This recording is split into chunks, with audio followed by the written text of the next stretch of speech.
তোমার হাতে কি গো? ডাব এনেছি।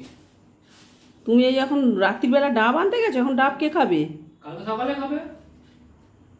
কাল সকালে খাবো, আগে দিয়ে এনে রেখে দিচ্ছ? হ্যাঁ। তা কালকে সকালেই আনতে পারতে। যাচ্ছিল কম পয়সা একটু দিল, নিয়ে চলে এলাম। ক পয়সা দিয়েছে? 5 টাকা?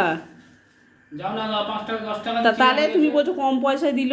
70-80 টাকার দাম একটা ডাবের দাম, এটা 40 টাকা দিয়ে চলে গেল বলে তাই। এমন বলছো যেন মানে 5 টাকা দিয়ে দিয়েছে। তুমি যাও, কম পয়সায় দিল। নিয়ে আসো। খালি মুখে ভাষণ থাকলে বকবক করতে থাকবে। তোমারও তো কম ভাষণ নেই, তুমি বলছো যেন মনে হচ্ছে তোমাকে একদম কম পয়সায় দিয়েছে, 5 টাকায় দিয়েছে এমন মনে হচ্ছে।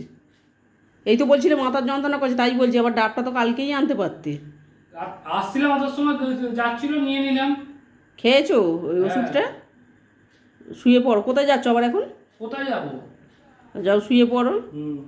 আর শাক এনেছো? সোনুরও হ্যাঁ, এনেছো তো? শাক এনে তো ধুয়ে দিয়েছি তো। যাও শুয়ে পড়ো।